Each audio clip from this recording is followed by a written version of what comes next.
गोस्वामी तुलसीदास ने रामचरितमानस बालकांड में स्वयं लिखा है कि उन्होंने रामचरितमानस की रचना का आरंभ अयोध्यापुरी में विक्रम संवत 1639 यानी कि 1574 ईस्वी पूर्व के रामनवमी जो कि मंगलवार था को किया था। कौशल देश, जिसे हम आज के समय में अयोध्या नाम से जानते हैं, सरयू नदी के तट पर स्थित है। अयोध्या राजा ऋषि मनु द्वारा स्थापित राजधानी थी। राजा दशरथ के शासनकाल के दौरान अयोध्या शहर महान समृद्धि के दौर में पहुंच गया, लेकिन दशरथ के सामने एक बड़ी समस्या थी। उनकी कोई संतान नहीं थी। इसलिए उन्होंने अश्वमेव तथा पुत्र कामेष्टि यज्ञ के रूप में ज्ञात यज्ञ करने का निर्णय लिया, जिसके लिए विस्तृत और कठिन अनुष्ठानों का पालन करना पड़ता था।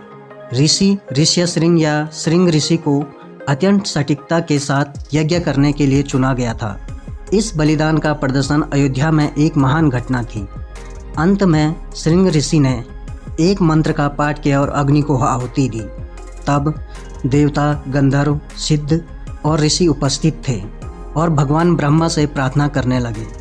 जब दशरथ का यज्ञ समाप्त हुआ तो यज्ञ कुंड के ऊपर एक चमकदार आकृति दिखाई दी और राजा को अपनी रानियों कौशल्या, केकई और सुमित्रा को देने के लिए पायसम नामक एक दिव्य पेय का उपहार दिया। नियत समय में कौशल्या ने राम को, केकई ने भरत को और सुमित्रा ने लक्ष्मण और शत्रुघ्न जो कि जुड़वा थे, इन्हें जन्म दिया। राम का जन्म चैत्र के शुक्ल पक्ष की नवमी को दोपहर के समय हुआ था। उन्हें विष्णु की दिव्यता की आधी डिग्री यानी कि अर्ध अंश का अवतार माना जाता था। वाल्मीकि रामायण में भगवान राम के जन्म की कथा का वर्णन मिलता है।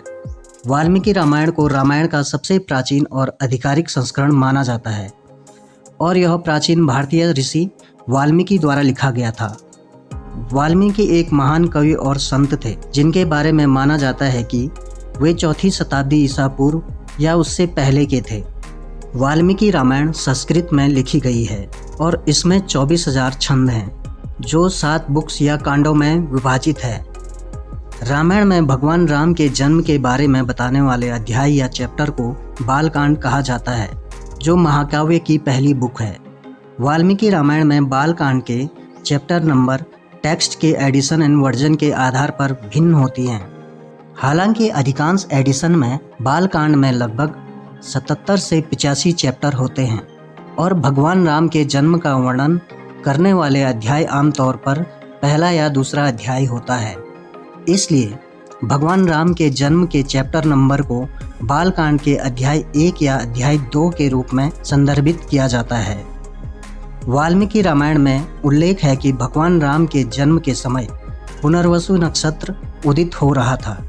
स्कंद पुराण और वायु पुराण सहित कई अन्य ग्रंथों और शास्त्रों से इसकी पुष्टि होती है।